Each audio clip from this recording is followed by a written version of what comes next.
class. In our last lecture, we have discussed about the generation of cell-mediated immune response. ठीक है, cell-mediated immune response के जो major component है वो कौन से है? T lymphocytes. ठीक है, so T lymphocytes के भी दो टाइप है, T helper cell and T cytotoxic cell.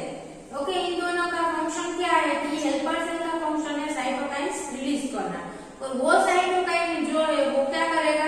दूसरे इम्यून सेल्स के एक्टिवेशन में हेल्प करता है. ठीक है, दूसरे इम्यून सेल्स जैसे कि टी साइटोटॉक्सिक सेल है, बी सेल है, देन कोई फेगोसाइटिक सेल है, ठीक है, मैक्रोफेज, डेंड्राइटिक सेल, तो उन सब सेल के एक्टिवेशन में साइटोकाइन्स हेल्प करते हैं. ठीक है, सो टी हेल्पर सेल अपना फंक्शन कर लेगा, वो साइटोकाइन सीक्रेट करना स्टार्ट कर देगा. अभी जो टी साइटोटॉक्सिक सेल है उसका फंक्शन क्या है कि कोई भी सेल वायरस इन्फेक्टेड सेल है या फिर एब्नॉर्मल बॉडी सेल है जिसकी मेम्ब्रेन पर पेप्टाइड के क्लास 1 एमएचसी कॉम्प्लेक्स प्रेजेंट किया हुआ है, वो टी सेल रिसेप्टर के द्वारा रिकॉग्नाइज होगा साइटोटॉक्सिक टी लिम्फोसाइट के, तो उसको किल करने का फंक्शन है वो साइटोटॉक्सिक टी लिम्फोसाइट का है. ठीक है, वो जिस भी सेल के साथ बाइंड करता है उसको किल करने का फंक्शन टीसी सेल का है.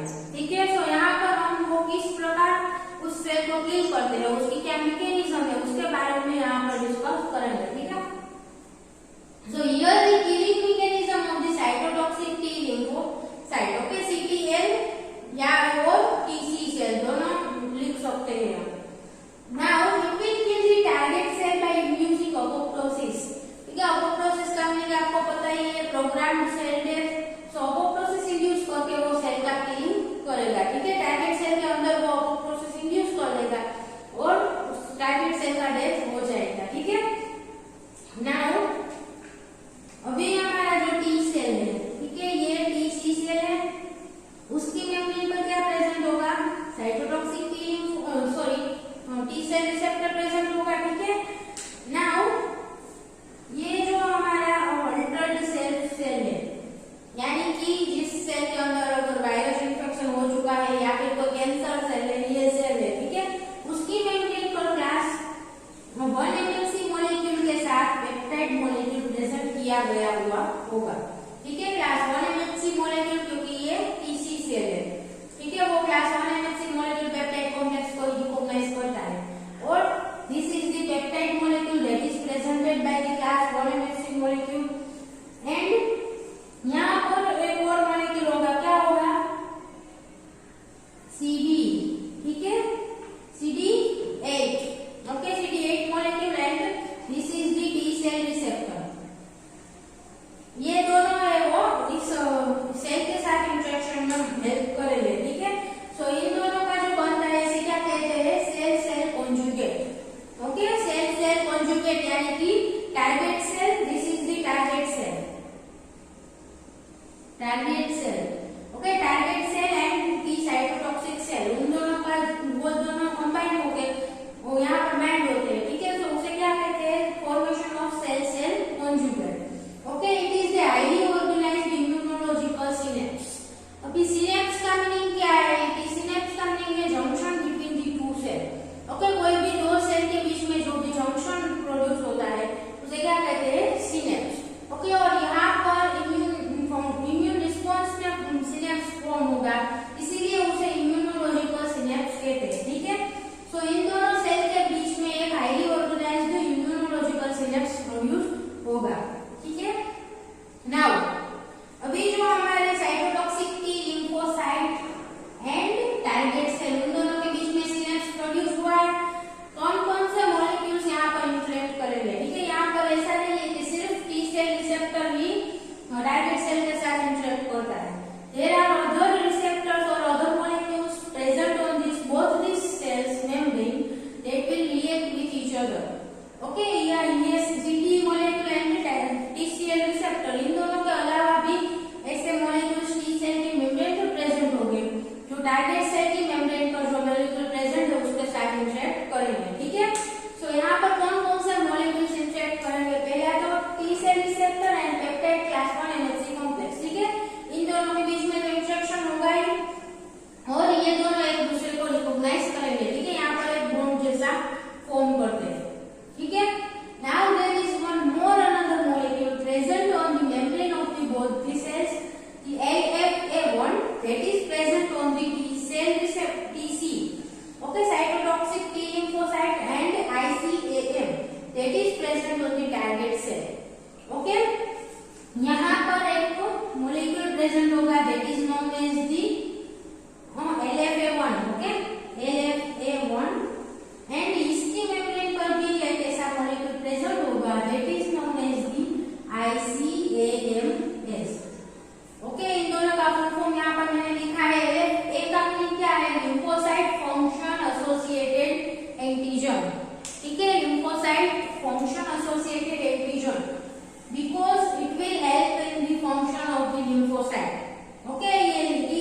Target cell. ओके, तो ये दोनों मॉलिक्यूल एक दूसरे के साथ इंटरेक्ट करेंगे और it will help in the binding of the cytotoxic cell to the target cell. Okay, ये जो रिकॉग्निशन होता है इन दोनों के बीच में इसमें हेल्प करेंगे। ठीक है, so LFA1 will recognised by the ICAM। ये दोनों एक दूसरे को रिकॉग्नाइज करेंगे। Now the T cell receptor signals enhances the adhesion by converting LFA1। Okay, ये जो T cell receptor यहाँ पर जो ये बॉन्ड बनता है, ठीक है, between the T cell receptor and the peptide MHC complex, ये जो बॉन्ड बनेगा इससे क्या होगा, इसके अंदर कुछ सिग्नल पास होगा। ठीक है, यहाँ पर जब भी कोई बॉन्ड बनता है सेल के बाहर की साइड, तो सेल के अंदर सिग्नल्स पास होंगे। सो T cell receptor signals ये क्या करेगा, it will enhance the adhesion by converting, ये जो इन दोनों सेल के बीच में जो एडहेशन है उसको एनहांस करेगा by converting LFA1 from folded low affinity state. ठीक है, LFA1 जो है वो किस फॉर्म में होगा, it will B folded. Folded का मीनिंग क्या है, उसका जो स्ट्रक्चर है वो फोल्डेड होगा। ठीक है, इस प्रकार का फोल्डेड लो एफिनिटी स्टेट। ठीक है, जो भी ये फोल्डेड फॉर्म में होगा उसकी एफिनिटी क्या होगी, लो होगी, क्योंकि ये बाहर के दूसरे मॉलिक्यूल के साथ बाइंड नहीं हो पाएगा। ठीक है, so folded low affinity state to extended high affinity state. Okay, so यहाँ से क्या होगा, एक्सटेंडेड यानी कि इस प्रकार इसका जो फोल्डिंग है वो खुल जाएगा। ठीक है, एंड हाई एफिनिटी, क्योंकि अगर अभी इसका फोल्डिंग है वो खुल गया है, ये एक्सटेंडेड फॉर्म में है, तो वो इजीली किसी और मॉलिक्यूल के साथ बाइंड हो पाएगा। ठीक है, सो हाई एफिनिटी स्टेट में कन्वर्ट हो जाएगा। ठीक है, so LFA1 would be converted from the folded low affinity state to the extended high affinity state with the help of the T cell receptor signals। Okay, ये जो TCR signals है उसकी मदद से ये कन्वर्जन होगा। ओके, अभी ये हाई एफिनिटी स्टेट में आ गया है, तो वो क्या करेगा, इजीली ICAM के साथ बाइंड हो पाएगा। ठीक है, and this state will remain for the 5 to 10 minutes. Okay, ये जो स्टेट है एक्सटेंडेड फॉर्म में वो 5 to 10 मिनट्स तक ही रहेगा। ठीक है, और उसके बाद इसका जो है वो कंफर्मेशन फिर से यहाँ पर जो है फोल्डेड फॉर्म है उसमें आ जाएगा। ठीक है, ये एक्सटेंडेड फॉर्म कितने मिनट्स तक रहता है, 5 to 10 मिनट। उसके बाद इसका कंफर्मेशन वापस से पहले जैसा लो एफिनिटी स्टेट में आ जाएगा। ओके, नाउ अभी ये जो कन्वर्जन है ये जो वापस से अपने ओरिजिनल फॉर्म में आ गया, उसकी मदद से क्या होगा, it will facilitate the dissociation of cytotoxic T lymphocyte from the target cell. Okay, dissociation, ये जो कंफर्मेशन चेंजेस हुआ है वो डिसोसिएशन में हेल्प करेगा। ठीक है, यहाँ पर अगर ये दोनों मॉलिक्यूल बाउंड ही रहे हैं तो TC cell and target cell दोनों एक दूसरे से अलग ही नहीं हो पाएंगे।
बाहर आएगा, ठीक है।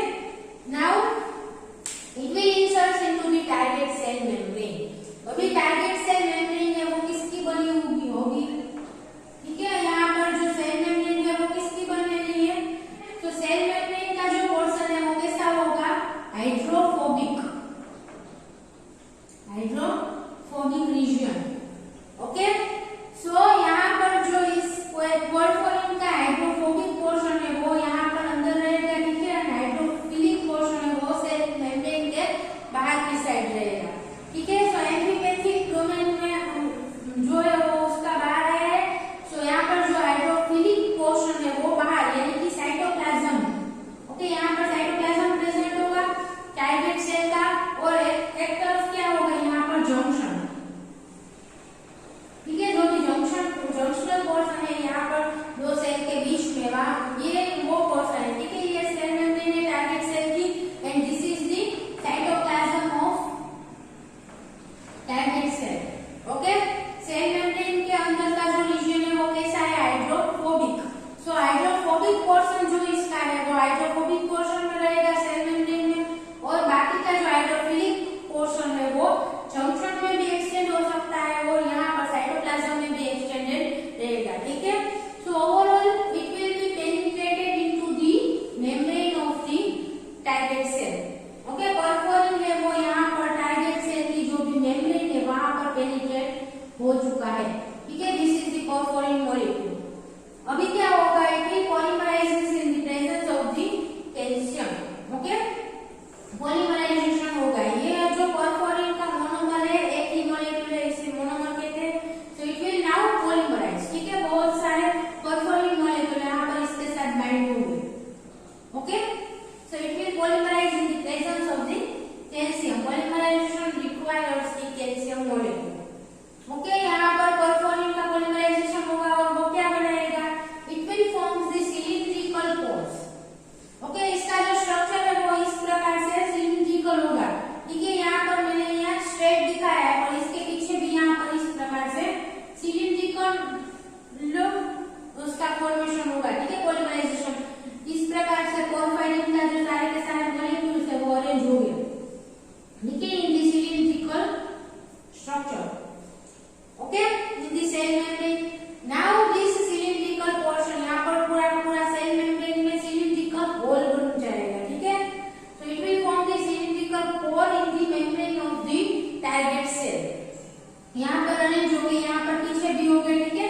सो इट विल, ये जो सिलिंड्रिकल पोर फॉर्म हुआ है उसका डायमीटर कितना होगा, 5 to 20 नैनोमीटर, ठीक है। इसका जो अंदर का ये जो डायमीटर है, इंटरनल डायमीटर, वो 5 to 20 नैनोमीटर का होगा, ठीक है। सो यहाँ पर टारगेट सेल की मेम्ब्रेन में अभी पोर फॉर्म हो चुका है। सो यहाँ से जो सेल्यूलर कंटेंट है वो सभी बाहर आ सकता है, ठीक है। सेल के डेथ में हेल्प करेगा ये, सेल के एपोप्टोसिस में, क्योंकि यहाँ पर जो पोर फॉर्म हुआ है इसकी वजह से क्या होगा, फ्रीली साइटोप्लाज्म में जो भी कंटेंट है वो बाहर आ सकता है, ठीक है। और कोई भी सेल के बाहर का जो कंटेंट है वो फ्रीली अंदर भी आ सकता है सेल के अंदर, ठीक है। सो द पोर जो यहाँ पर फॉर्म हुआ है वो किसके थ्रू होगा, परफोरिन। परफोरिन का फंक्शन है to form the pore in the target cell, okay. So large number of the pores are visible on the target cell membrane in the region of the conjugate formation, okay. यहाँ पर T cell है, this is the TC cell. यहाँ पर जो हमारा target cell है, सो यहाँ पर जो जंक्शन है, ठीक है, this is the target cell. ये जो जंक्शन है वहां पर लार्ज अमाउंट में पोर्स फॉर्म हुए देखने को मिलते हैं, ठीक है। यहाँ पर ये जो है वो सब पोर्स मैंने ड्रॉ किए हैं, ठीक है। सो परफोरिन के पोर्स बहुत सारे नंबर्स में इस जंक्शन पर प्रेजेंट हो गए, ठीक है। So large number of the pores are visible on the target cell membrane at the region of the conjugate formation, ठीक है। यहाँ पर जो भी कॉन्जुगेट फॉर्मेशन में जो भी यहाँ सेल मेम्ब्रेन पार्टिसिपेट करती है उस सेल मेम्ब्रेन में पोर्स देखने को मिलते हैं, ठीक है। सो ये समझ में आया परफोरिन किस प्रकार सेल डेथ में पार्टिसिपेट करता है, by the formation of the pores in the cell membrane of the target cell, okay. Now perforin exhibits some sequence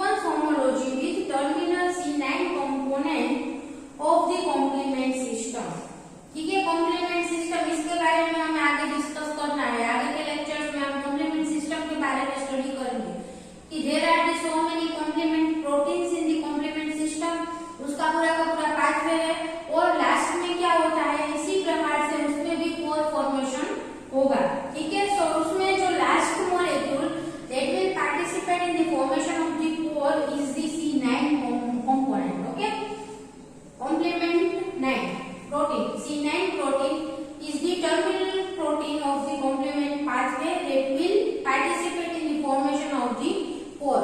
okay, इसी प्रकार से सिलिंड्रिकल फॉर्म में C9 मॉलिक्यूल अरेंज होके वहां पर भी 4 का फॉर्मेशन होता है।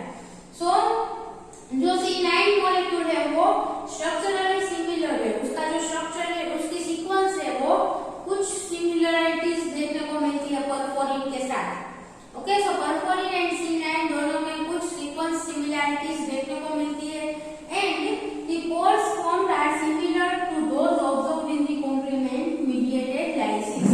ओके, यहाँ पर कॉम्प्लीमेंट सिस्टम में जो भी पोर फॉर्म होगा और यहाँ पर परफोरिन में जो भी पोर फॉर्म होता है वो दोनों भी सिमिलर ही देखने को मिलते हैं। ठीक है, इसी प्रकार से सिलिंड्रिकल फॉर्म में अरेंज हो गए C9 मॉलिक्यूल और इसी प्रकार का यहाँ पर पोर फॉर्म होगा। ठीक है, दोनों सिमिलर टाइप के पोर्स हो गए।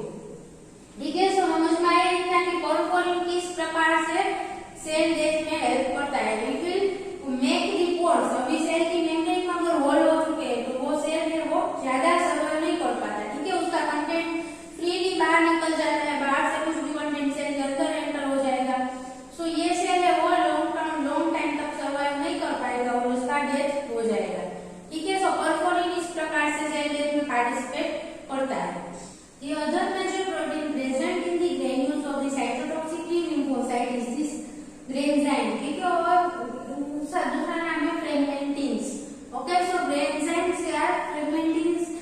Okay, they are also present in the granules of the cytotoxic T lymphocytes। Okay, they are the serine proteases।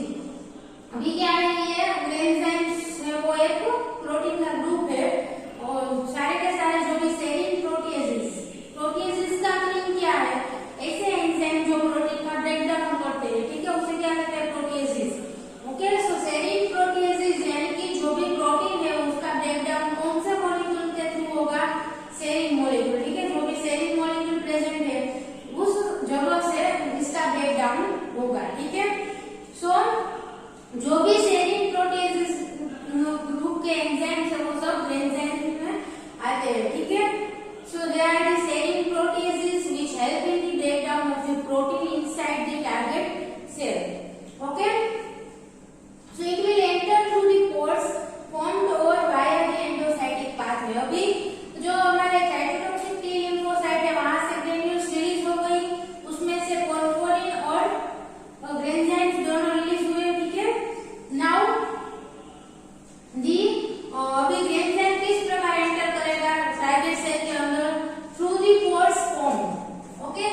Bind करके कॉम्प्लेक्स बनाते हैं, then it will be internalised. Okay, उसका इंटरनलाइजेशन हो जाएगा by the process of endocytosis and it will appear inside the vesicles.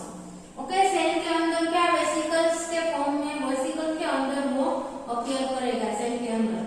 ठीक है, सो क्या हुआ यहाँ पर पूरी प्रोसेस रिसेप्टर मीडिएटेड एंडोसाइटोसिस की प्रोसेस यहाँ पर होती है। ठीक है, जो भी रिसेप्टर है ना 6-फॉस्फेट रिसेप्टर सेल की मेम्ब्रेन पर प्रेजेंट है, टाइटेड सेल की मेम्ब्रेन पर, उसके साथ एंजाइम भी बाइंड करेगा। ठीक है, अभी ये जो कॉम्प्लेक्स फॉर्म हुआ वो एंडोसाइटोसिस की प्रोसेस के थ्रू इंटरनलाइज हो जाएगा और वेसिकल के फॉर्म में सेल के अंदर प्रेजेंट होगा। ठीक है, साइटोप्लाज्म में वेसिकल के अंदर वो प्रेजेंट होगा। ठीक है, now the perforin is also necessary for release of the enzyme B from the vesicles. Okay, जो परफोरिन जो सेल के अंदर पोर्स फॉर्म करते हैं उसकी यहाँ पर भी जरूरत पड़ेगी। ठीक है, ये वेसिकल को ब्रेक करके उसमें से एंजाइम को रिलीज करने के लिए परफोरिन यहाँ पर भी इम्पोर्टेंट है। ठीक है, तो परफोरिन का एक फंक्शन क्या है, एंजाइम बी का रिलीज करने में भी वो पार्टिसिपेट करेगा फ्रॉम वेसिकल्स।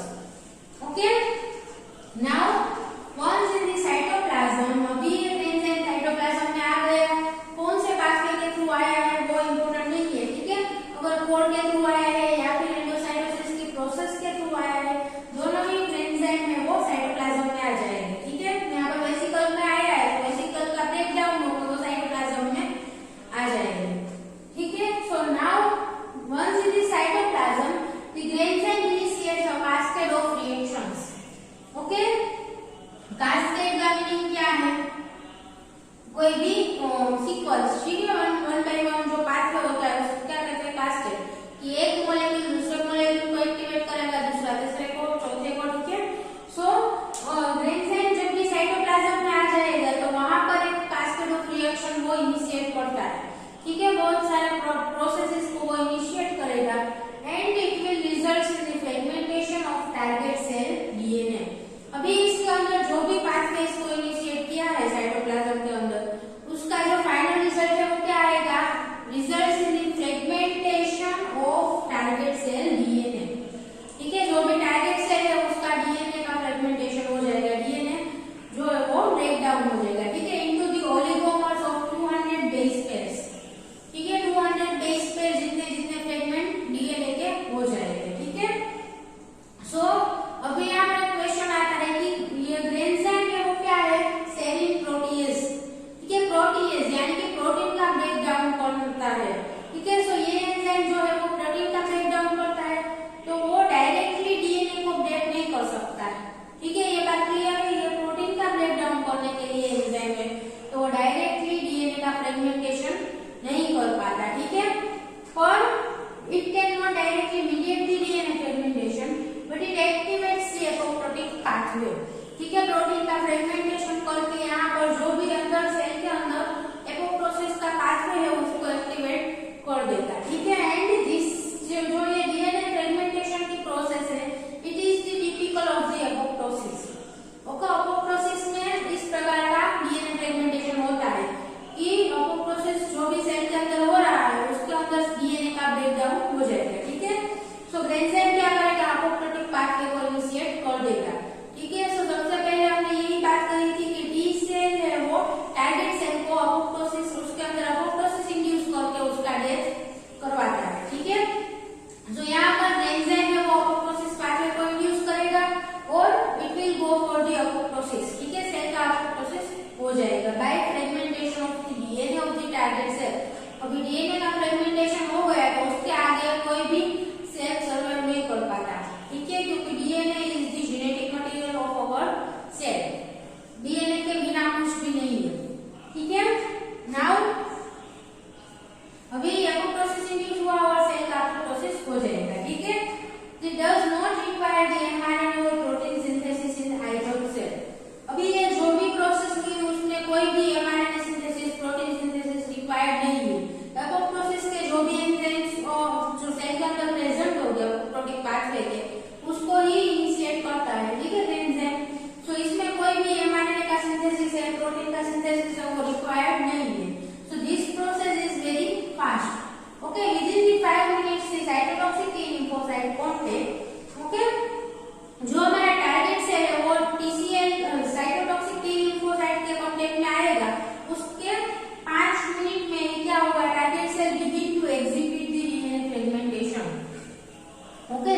हो जाएगा।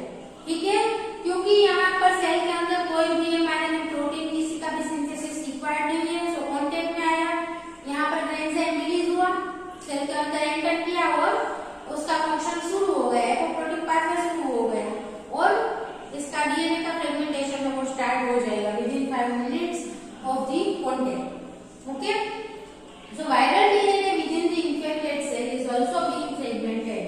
ओके, वायरल डीएनए यानी कि कोई वायरस इन्फेक्टेड सेल है और हमारा जो टारगेट सेल है वो वायरस इन्फेक्टेड सेल है, तो उसके अंदर वायरल प्रोटीन प्रेजेंट होगा।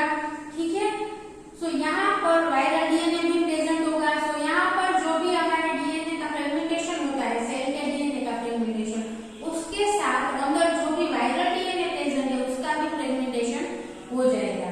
ठीक है, so this cell mediated cytotoxicity और सेल मीडिएटेड किलिंग मैकेनिज्म जो है उसमें जो एबनॉर्मल सेल है, वायरस इन्फेक्टेड सेल है, उसके डीएनए का ब्रेकडाउन तो होता ही है, उसके साथ में वायरस के डीएनए का भी ब्रेकडाउन हो जाएगा। ठीक है, सेल के अंदर जो भी वायरल डीएनए प्रेजेंट है उसका भी ब्रेकडाउन हो जाएगा। ठीक है, सो जो वायरस है वो किसी और सेल में भी स्प्रेड नहीं हो पाएगा। ठीक है, सेल का डेथ हुआ, उसके साथ उसके अंदर जो वायरस का डीएनए है उसका भी ब्रेकडाउन हो गया है, सो वो भी किसी और सेल में जाकर वहां पर इन्फेक्शन नहीं कर पाएगा। Okay, now this rapid onset of DNA fragmentation, rapid onset का मीनिंग क्या है, फास्ट जो भी प्रोसेस हो रही है। ठीक है, 5 मिनट में डीएनए फ्रेगमेंटेशन स्टार्ट हो जाता है, so it will prevent the continued viral replication and assembly in the period before the target cell is destroyed. Okay, अभी वायरस किसी भी सेल के अंदर वायरल डीएनए प्रेजेंट है तो उसका कंटिन्यूअस उसका रेप्लिकेशन हो रहा होगा, उसमें से प्रोटीन सिंथेसाइज हो रहा होगा। ठीक है, ये सब शुरू रहता है और वायरस रेप्लिकेट करता रहता है सेल के अंदर। ओके, तो यहाँ पर डीएनए फ्रेगमेंटेशन की प्रोसेस इतनी फास्ट होती है कि पूरा का पूरा टारगेट सेल है वो डिस्ट्रॉय हो उससे पहले ही वायरस का डीएनए डिस्ट्रॉय हो जाएगा। ठीक है, इसकी वजह से क्या होगा कि अगर पहले हमारा टारगेट सेल डिस्ट्रॉय हो जाता है तो वायरस डीएनए है वो दूसरे सेल में जाके इन्फेक्शन कर सकता है। ठीक है, और यहाँ पर जो प्रोसेस फास्ट होती है उसमें क्या होगा, वायरस जो पूरा टारगेट सेल डिस्ट्रॉय हो उससे पहले इसके अंदर का जो भी वायरल डीएनए प्रेजेंट है वो भी डिस्ट्रॉय हो जाएगा। ठीक है, इसकी वजह से वायरस दूसरे सेल में इन्फेक्ट नहीं कर पाएगा। Okay, clear this process of enzyme किस प्रकार एक्ट करता है, by inducing the apoptosis inside the target cell and वहां पर क्या होगा, फाइनल रिजल्ट में fragmentation of the target cell DNA. ठीक है, उसके सेल का डीएनए फ्रेगमेंटेशन हो जाएगा और वायरस डीएनए अगर कोई प्रेजेंट है सेल के अंदर तो उसका भी फ्रेगमेंटेशन हो जाएगा। Okay, so by this way the cytotoxic T lymphocyte will kill the target cell। Okay, so this is the overall process of the cytotoxic T lymphocyte, the killing mechanism of the cytotoxic T lymphocyte किस प्रकार किल करता है। तो सबसे पहले क्या होगा, cytotoxic T lymphocyte target cell के कांटेक्ट में आएगा। ठीक है, उन दोनों के बीच में रिसेप्टर्स के थ्रू सिग्नलिंग पास होगा और वो दोनों एक दूसरे को रिकॉग्नाइज करेंगे। ठीक है, now cytotoxic T lymphocyte will release the granules, granules में जो भी कंटेंट प्रेजेंट है उसको वो रिलीज करेगा into the junction between this two cells. Okay, फिर क्या होगा, टारगेट सेल की मेम्ब्रेन पर पोर्स फॉर्म हो जाएंगे, परफोरिन पर यहाँ पर जो परफोरिन प्रोटीन है उसकी वजह से टारगेट सेल के मेम्ब्रेन में पोर्स फॉर्म हो जाएंगे और दूसरा जो हमारे ग्रेन्यूल्स प्रेजेंट है ग्रेन्यूल्स में, वो ग्रेन्यूल्स क्या करेंगे, सेल के अंदर जाकर उसके डीएनए का ब्रेकडाउन करवा देगा। ठीक है, by inducing the apoptotic pathway. So overall क्या होगा, टारगेट सेल का ब्रेक हो जाएगा। ठीक है, टारगेट सेल डिस्ट्रॉय हो जाएगा। Okay, so this was all about the killing mechanism of the cytotoxic T lymphocyte। In our next lecture we will discuss about the killing mechanism of natural killer cells. ठीक है, natural killer cell भी infected cell को kill करने में help करते हैं। So natural killer cell किस प्रकार किल करते हैं उसकी मैकेनिज्म के बारे में हम आगे के लेक्चर में डिस्कस करेंगे। So students, thank you so much for watching this video, and if you have any doubt then please ask in the comment box. Thank you.